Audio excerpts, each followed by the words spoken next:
오늘 말씀은 죄가 없어 문제인가? 회개 없어 문제지라고 하는 제목으로 우리 말씀 함께 나누겠습니다. 오늘 말씀은 어제 말씀에 이어서 우리가 좀 생각해 봐야 되는데요. 어제 우리 함께 나눈 말씀을 보면 부자들, 지도자들, 즉 자기가 남들보다 힘이 있다라고 해서 약하고 부족한 백성들의 땅과 집을 탐하여 빼앗고 괴롭히는 자, 또 그들의 고통을 더 깊게 만드는 자들에게 우리 3절 4절에 보면 너희들에게 하나님이 반드시 재앙을 내려서 있는 거 다 빼앗을 거야. 또 교만하지 못하게 만들 거야. 또 사람들에게 조롱받게 만들 거야 라고 미가 선지자가 선포했습니다. 그런데 그 선포한 것에 대해서 오늘 본문 6절 7절에서요 그들이 말하기를, 이제 미가 선지자가 선포한 그 예언에 대해서 여기서 그들이 누구겠어요? 부자들, 지도자들, 그 백성들을 괴롭게 했던 그 사람들이 말을 한다라는 거죠. 항의한다라고 하는 거예요. 자, 이 6절 7절 본문 말씀을 공동번역 성경으로 보면은 아주 실감나게 말하고 있는데요. 뭐라고 말하고 있냐면, 야, 무슨 소리냐? 그런 말은 짓거리지도 말아라. 짓거리지도 말아라. 그렇게 말을 하는 거예요. 그러면서 그럴 리 없어. 허튼 소리 하지 마. 쓸데없는 예언하지 마. 이렇게 말을 하고 있는 것입니다. 그러면서 7절에 야곱 가문이, 우리가 야곱 가문이야. 우리가 이스라엘 가문이야. 근데 저주를 받는다고? 야훼께서, 하나님께서 참을성이 없으시어 그런 일을 하신단 말이야. 이렇게 미가 선지자가 예언한 그 말에 대해서 믿지를 않는 거예요. 믿지를 않고 우리가 야곱 가문인데, 야곱 족속인데 하나님이 그렇게 하실 리가 없어 라고 하면서 오히려 성을 내는 거죠. 우리 옛말에 이런 말이 있습니다. 방귀 낀 놈이 성낸다. 자기가 방귀를 껴놓고 나서 오히려 더 성질을 낸다 라고 하는, 잘못을 해놓고서 더 승질을 낸다 라고 하는 그런 뜻인데요. 회개하기는커녕, 잘못을 뉘우치기는커녕 오히려 더 우린 잘못한 게 없어. 우린 그럴 리가 없어. 이렇게 말을 한다라고 하는 것이죠. 자, 이에 대해서 7절 중간 이후에 보면은 나의 말이 여기서 미가 선지자가 다시 항변을 합니다. 내가 말하기를, 야, 너희가 올바로 살지 못했는데도 좋은 말씀을 내리시겠느냐? 이렇게 말을 하고 있는 겁니다. 그러니까 너희들의 행동을 봐. 너희들이 올바로 살지 못하는데 어떻게 좋은 말씀을 하나님이 주시겠어? 이렇게 다시 항변을 하고 있는 거예요. 그러면서 다시 그들의 죄에 대해서 고발을 하고 있습니다. 8절 이후 10절까지 다시 한번 제가 공동번역 성경으로 여러분들에게 읽어드릴게요. 너희는 내 백성을 원수같이 다루었다. 평화롭게 사는 백성을 덮치고 마음 놓고 지나가는 백성을 전쟁 포로인 양 옷을 벗겼다. 내 백성 중 부녀자를 보금자리에서 몰아내었다. 그 어린 아들에게 폐물을 달아 주었더니 너희는 그것마저 빼앗아갔다. 어서 떠나가라. 여기는 너희 안식처가 아니다. 이미 더러워진 이 땅 불쌍하게도 망할 수밖에 없다. 이렇게 강력하게 미가 선지자가 멸망을 예언했습니다. 자, 그러면서 11절에서요. 그들의 치명적인 잘못. 지금까지 그 죄보다 아주 더 치명적인 잘못, 망할 수밖에 없는 진짜 이유에 대해서 지적을 하고 있는데요. 11절 11절 여러분들 보십시오. 이거는 개역개정으로 그냥 제가 읽겠습니다. 사람이 만일 허망하게 행하며 거짓말로 이르기를 내가 포도주와 독주에 대하여 내게 예언하리라 할 것 같으면 그 사람이 이 백성의 선지자가 되리로다. 자, 이게 무슨 말이냐면요. 어떤 사람이 만일 그 신소리를 한다는 거죠. 그러니까 올바로 진실을 말하는 게 아니라 그냥 허망하게 거짓말로 이렇게 말하는 거예요. 내가 포도주와 독주에 대하여 내게 예언하리라. 자, 포도주, 독주 이게 뭡니까? 우리 술이잖아요. 이게 술을 먹으면 기분이 좋아진다 그러잖아요. 그래서 포도주 내가 너희들에게 기분 좋게 할게. 내가 너희들에게 기쁘게 들을 수 있도록 내가 포도주와 독주와 같은 그런 예언을 해줄게. 이렇게 말을 하면 귀에 좋은 소리를 해주면 야, 네가 우리의 예언자가 되라. 우리 예언자가 되라. 내가 너희 말을 들게. 내가 너희들이 하는 그 예언을 내가 들을게. 이른다는 거예요. 자, 무슨 뜻이냐면, 이들은, 이 지도자들, 이 부자들, 정말 그 죄가 죄인 줄 모르면서 사람들을 괴롭히는, 사람들을 괴롭히는, 빼앗는 그런 그 자들이 자기네들 귀에 듣기 좋은 소리, 정말 그것이 진실되냐 진실되지 않느냐 이게 중요한 게 아니라 자기 귀에 좋게 들리는 그런 자들을 야, 일로 와. 너가 우리의 예언자가 되어라. 우리가 예언자가 되어라. 이 말은 야, 우리 예언자가 되어져서 계속 우리 귀에 좋은 소리를 들려줘. 우리의 귀에 기쁜 소리를 들려줘. 그거 좋은 거야. 그러면 좋아. 이렇게 한다라고 하는 것이죠. 그러니까 미가 선지자는 자기네들이 들을 때에 귀에 좋은 소리를 들려주질 않으니까 자꾸만 멸망한다고 하니까 지도자들이 부자들이 그래서 백성들을 괴롭히는 그런 행위들을 자꾸만 드러내고 좀 아까 방귀 낀 놈이 성을 낸다라고 하는 것처럼 자꾸만 승질나게 만드니까 자꾸만 자기네 죄를 자꾸만 들춰내고 자기네 행동을 들춰내고 멸망한다고 말하니까 이게 싫은 거죠. 그러니까 귀를 닫아버려요. 그리고 진실이 아닌 거짓되게 야, 내가 너희들에게 포도주, 독주와 같은 예언을 해줄게. 너희들의 귀에 좋은 말을 해줄게. 이렇게 말하는 자들에게는 야, 너희들 일로 와. 너희들 정말 예언 잘한다. 이쪽으로 와. 이렇게 한다라고 하는 거예요. 좋은 소리만 들으려고 한다라고 하는 거죠. 자, 이것이 바로 이들이 멸망할 수밖에 없는,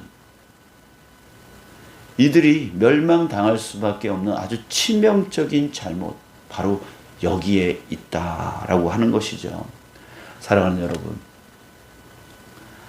이런 말이 있어요. 죄가 많아서 천국 못 가는 게 아니라 죄를 회개하지 못해서, 죄를 깨닫지 못해서 못 간다라고 하는 그런 말이 있습니다. 여러분들, 사실 우리는 누구나 죄를 지을 수 있습니다. 사실 오늘도, 어제도, 오늘도, 또 내일도 우리 살아가는 인생 가운데 매일매일 우리는 정말 수개에서 수십 개, 수백 개, 이 잠에서 눈을 뜨고 나서 눈을 감을 때까지 끊임없이 우리는 누구를 미워하거나 증오하거나 또 나쁜 말을 하거나 또 나쁜 생각을 갖거나 또 그 생각에 따른 행동을 하거나, 이런 정말 하나님의 엄밀한 기준에 따지고 보면 우리는 끊임없이 수없이 많은 그런 죄를 하루에도 짓게 되어집니다. 이것을 우리의 평생 날수로 세어본다면 그 수가요, 정말 몇만 개, 몇십만 개, 그보다 더 많은 죄를 우리는 평생 짓게 되어지는 게 바로 저와 여러분들의 삶인 거예요. 그렇기 때문에 누구나 우리는 죄를 지을 수 있습니다. 여기에 이 부자들, 지도자들, 이들도 죄를 짓는 것처럼요. 우리도 역시 마찬가지로 그렇게 죄를 짓고 있다라고 하는 거예요. 자, 그런데, 그렇기 때문에 죄를 안 짓는 것이, 우리에게, 중요한 게 아니라, 정말 죄를 지을 수밖에 없는 연약한 인간이잖아요. 그랬을 때 우리한테 정말 중요한 것은 뭐냐면, 그것을 깨닫고, 내가 이런 죄를 졌구나. 내가 이렇게 연약한 가운데, 또 이런 유혹 가운데, 또 이런 교만 가운데 있었구나. 그것을 깨닫고, 그것을 정말 하나님 앞에 회개하고, 깨닫고, 돌아설 수 있는, 이제 나 이렇게 살지 말아야지. 이렇게 살면 안 되겠구나. 라고 하면서 하나님 앞에 무릎 꿇고 회개할 수 있는, 그것이 우리에게 정말 중요하다는 거예요. 죄를 안 지을 수가 없어요. 우리가 살면서 생각으로 행동으로 죄를 안 지을 수가 없다고요. 그랬을 때 그 죄를 깨닫고 주님 앞에 회개하는 것, 그것이 우리에게 정말 중요하다라고 하는 것이죠. 그런데 이것을 우리로 하여금 내 삶을 깨닫게 하고 회개하게 만드는 것, 그것이 무엇입니까? 바로 절대적인 기준, 진리이죠. 그 진리, 바로 우리에게 주시는 하나님의 말씀입니다.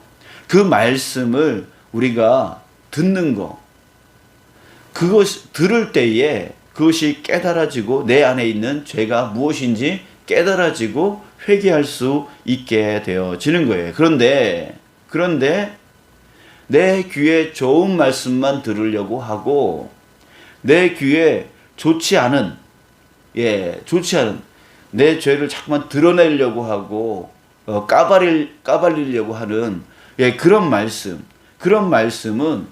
자꾸 피하려고 하고 듣지 않으려고 한다라고 하는 것이죠. 자, 그러면 이것은 무엇을 얘기하는 겁니까? 자신의 죄를 깨닫는 기회를 갖지 않는다는 거예요. 나한테 복된 거, 좋다라고 하는 거, 잘 되어진다라고 하는 거, 성공한다라고 하는 거, 즐겁게 해준다라고 하는 거, 풍요롭게 해준다라는 거, 이런 말씀만 자꾸만 듣고, 너의 죄를 돌아보아라. 너의 죄가 이런 죄다. 너의 삶이 이렇다라고 하는 내 죄를 깨닫게 해주는 그런 말씀들에 대해서는 귀를 닫아버리고 듣지 않는다면 결국 우리 자신의 죄를 깨달을 기회가 없어지는 거예요. 자, 결국은 무엇이겠어요? 그 죄로 인해서 결국 우리는 멸망을 당할 수밖에 없는 거예요. 하나님의 심판을 받을 수밖에 없게 되어지는 것이죠. 사랑하는 여러분, 우리 다윗을 한번 생각해 보았으면 좋겠습니다. 다윗은요, 밧세바를 범하는 엄청난 죄를 지었어요. 철저하게 하나님을 쫓아오고 하나님의 말씀에 순종했던 다윗이었지만 그럼에도 불구하고 다윗조차도 그 죄 속에, 그 죄의 유혹에 빠졌던 적이 있었던 것이죠. 자, 그래서 그 죄를 감추려고 그 밧세바의 그 원남편을 저기 최전방으로 전쟁터로 보내서 거기서 죽게 만드는 그런 악까지 계속 저지른다고요. 어제 우리 말씀 나눴잖아요. 우리 그 교만이 어디까지 미친다 그랬어요? 하나님을 넘어서는, 하나님의 영역을 넘어서는 죄까지 교만해진다고, 그런 죄를 짓는다고 했습니다. 그런 것처럼 다윗도 한 번 죄를 딱 지으니까 그 죄가 하나님의 영역까지 침범하는 그런 죄를 짓는 거죠. 그래서 사람을 일부러 고의로 저 전쟁터 최전방으로 보내서 사람을 죽여서 자기 아내를 그 밧세바를 자기 아내를 취하고 자기 죄를 숨겨버리려고 하는 그런 죄를 지었다라는 거죠.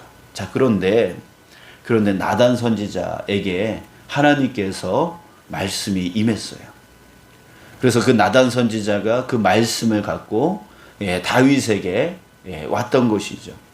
그러면서 왕이시여, 왕이시여. 어떤 부자가 있는데, 부자가 있고 어떤 가난한 자가 있는데, 이 가난한 자에게는 양이 한 마리밖에 없었습니다. 이 부자는 양이 아주 많이 있었습니다. 근데 이 사람이 무슨 잔치를 벌인다고 해서 자기 것에서 그 자기 양을 잡지 아니하고 이 가난한 자의 그 한 마리 남아 있는 그 양을 잡아다가 자기 잔치에 쓰는 겁니다.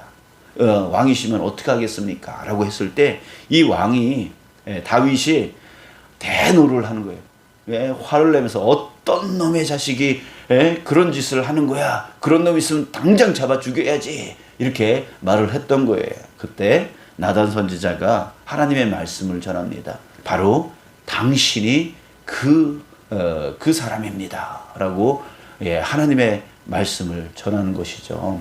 자, 그럴 때에 여러분, 당시에 왕은 자기 기분 나쁘면 그냥 사람 죽여도 상관이 없는 그런 시대였단 말이에요. 그래서 오히려 다윗이 죄의식을 더 갖지 않았던 것은 아니었나 하는 생각을 가져봅니다. 자, 그런 시대였단 말이에요. 그러니까 지금 나단 선지자도요, 정말 이런 말을 왕에게 한다라고 하는 거, 왕의 잘못을 지적한다라는 거, 왕 앞에서 하나님의 말씀, 왕의 잘못을 지적하는 하나님의 말씀을 증거한다는 그 자체가 목숨을 걸지 않으면 할 수 없는 거였던 것이죠.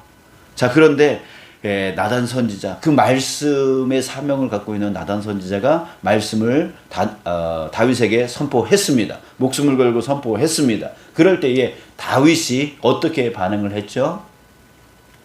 그동안 죄를 감추려고 했고, 그 감추기 위해서 그 밧세바의 남편을 최전방으로 보내서 고의로 죽이는 그런 죄악을 저질렀던 그 다윗이었는데요. 하나님의 말씀이 선포되어졌을 때 다윗은 그때 정말 무릎 꿇고 회개 자복하는, 자기의 죄가 하나님 앞에 얼마나 큰 죄인가를 깨닫고 귀를 닫지 아니하고 귀를 열어서 하나님의 말씀으로 자기의 죄를 깨닫고 회개하고 돌아서는 그런 다윗의 모습을 보게 되어집니다.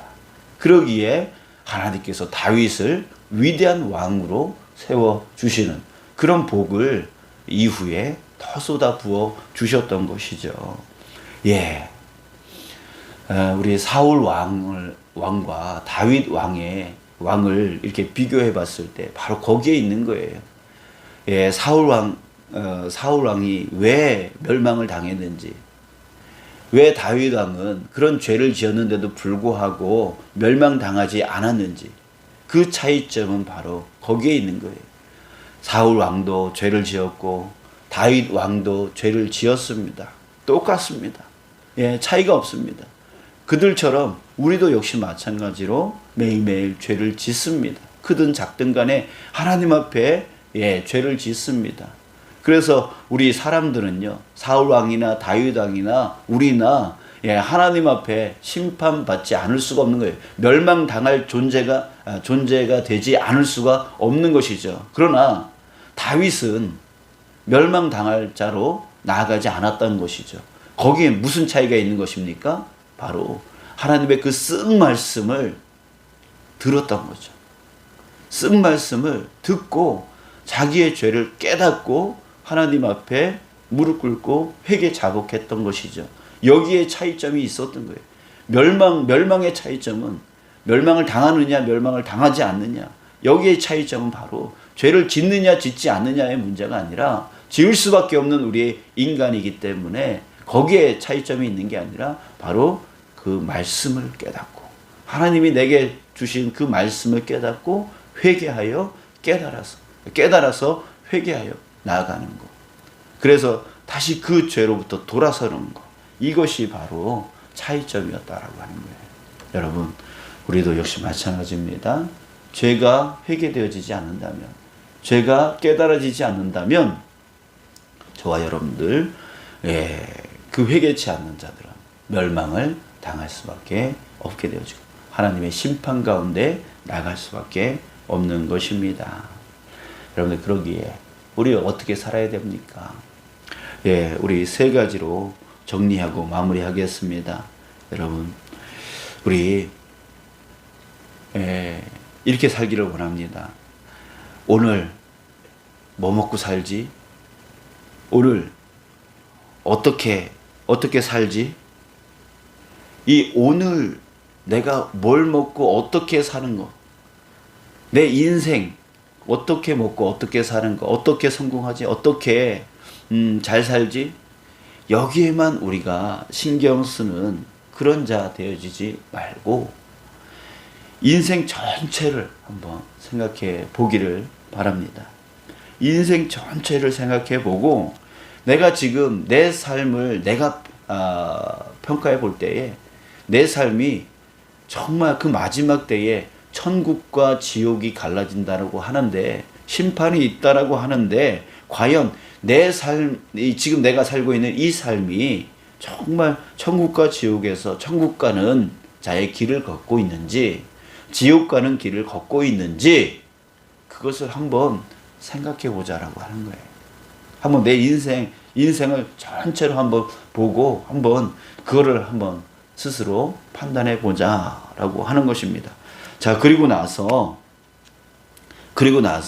이걸 한번 생각해 봐요. 오늘 말씀처럼 쓴 말씀이 내게 쓰게 느껴지는 그런 하나님의 말씀이 나한테 정말 좋은 건지, 아니면 내 귀에 좋게 들리는 성공한다라고 그러고 잘 산다라고 그러고 풍요로워진다라고 하는 그런 말씀만 듣는 것이 내게 좋은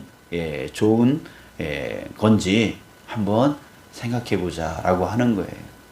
자, 세 번째, 그리고 나서 어느 말씀을 듣든 또 어떤 말씀을 읽던 한 번만 듣지 말고 곱씹어 들으라고 하는 것이죠. 정말 내게 주신 이 말씀, 내가 오늘 읽은 이 말씀, 분명 하나님이 내게 어떤 의미를 갖고 주신 말씀일 텐데, 그냥 허투루 하신 말씀이 아닐 텐데 라고 하는 그런 생각을 가지면서 그 말씀을 한 번만 듣고 그냥 지나치는 게 아니라, 이 말씀이 왜 오늘 나에게 들려졌을까? 이 말씀이 왜 오늘 나에게 읽혀졌을까? 이것을 한번 생각해보고 그것을 곱씹어 보자라고 하는 거예요. 여러분, 우리 밥도 그냥 한 번 씹고 이렇게 넘기는 밥보다 계속, 우리 기본적으로 30번을 씹으라라고 하는 건데, 계속 씹으면 씹을수록 그 밥의 고소한 맛이 계속 깊어지잖아요. 그런 것처럼 우리 말씀을 한 번 들었다고 해서, 한 번 읽었다고 해서 그냥 지나치는, 그냥 넘어가는, 난 들었으니까, 나는 읽었으니까 라고 하면서 그냥 지나치면은 아무런 소용이 없는 거예요. 내 안에서 소화가 되지 않는 거예요. 내 안에서 영양분이 되어지지 않는 거예요. 그걸 계속 곱씹어 보는 거예요. 왜 오늘 나한테 이게 읽혀졌을까? 오늘 왜 나한테 이 말씀이 들려졌을까? 나한테 분명히 하나님이 무슨 뜻이 있기 때문에 이 말씀을 주신 것이지 라고 하면서 계속 곱씹어 보는 거예요. 여러분, 그래서 저는 요즘 이 코로나 시대가 우리에게 정말 이 부분에 있어서는 은혜다라고 하는 생각을 갖습니다. 왜냐하면 여러분, 우리가 이 코로나 이전에 온라인으로 예배하고 이 유튜브로 예배하는 이거를 누가 상상을 해봤겠습니까? 저도 상상을 해본 적이 없어요. 방송으로 예배를, 말씀을 이렇게 전한다라는 거. 이거는 저기 30대, 20대 우리 젊은 전도사들이나 젊은 그런 목회자들이나 요즘 세대 목회자들이나 하는 거지. 이제 저도 이제 9세대가 되어져서 이제 50이 이제 넘어가고 막 이러니까 이런 거 전혀 상상을 못 했습니다. 근데 이 온라인 예배로 인해서 설교를 하다 보니까 저도요, 제 설교를 하루에 한 3-4번은 다시 듣고 이 말씀이 내가 한 말씀이 아니라 내게 들려지는 말씀으로 계속 듣게 되어져요. 운전을 할 때도 계속 듣게 되어지고, 또 중간중간 사이사이 쉬는 시간에 또 듣게 되어지고 하면서 계속 곱씹게 되더라고요. 제가 한 설교인데도 불구하고 이원철 목사가 들려주는 이원철에게 들려지는 말씀, 이렇게 듣게 되어지더라고요. 그래서 말씀 듣게 되어지고, 나 자신에게 왜 이 말씀을 하나님이 들려주시는가, 이것을 깨닫게 되어지는, 은혜가 되어지는 그런 부분들이 많이 있습니다. 여러분들 이런 부분에 있어서 여러분들 우리가 이제는 주일이라고 하는 또 새벽 기도회라고 하는 그 한 번 와서 한 번 듣고 가는, 한 번 듣고 누가 기억합니까? 근데 그 한 번 듣고 가는 그 말씀을 이제 하루 동안에 계속 이 방송을 통해서 계속 들을 수 있다라고 하는 거, 계속 곱씹을 수 있다라고 하는 거, 이게 바로 하나님이 우리에게 주신 이 코로나19 안에서의 은혜가 아닌가 하는 생각을 갖습니다. 사랑하는 여러분, 이 세 가지를 우리가 깊이 생각해보고 또 실천해보는 저와 여러분들 되어지기를 간절히 소망합니다. 그래서 이제는 내 귀에 좋게 들리는 그런 말씀만, 하나님의 말씀만 듣는 우리가 아니라 나에게 정말 가리우고 싶은 것들이 드러나지고 까발려지는 그런 말씀이라 할지라도 아유 저 목사가 또 내 얘기 하네 이렇게 듣는 게 아니라 정말 하나님께서 목사를 통해서, 하나님께서 이 성경을 통해서 내게 지금 나의 그 깊은 죄를 깨닫게 해주시는구나, 나로 멸망당할 자가 아닌 내게 천국으로 나갈 수 있는 그 길을 열어주시고 계시는구나, 회개함으로 열어주시게 하시는구나, 이렇게 깨닫고 그 말씀을 깊이 해서 죄가 깨달아질 때 주님 앞에 무릎 꿇고 주님 내가 이런 죄를 지었습니다, 정말 용서받지 못할 이런 죄를 지었습니다 라고 하면서 그 안에서 회개하고 돌아설 수 있는, 그래서 하나님의 그 심판으로부터 벗어날 수 있는 저와 여러분들 되어지기를 주님의 이름으로 축복합니다. 아멘. 기도하겠습니다.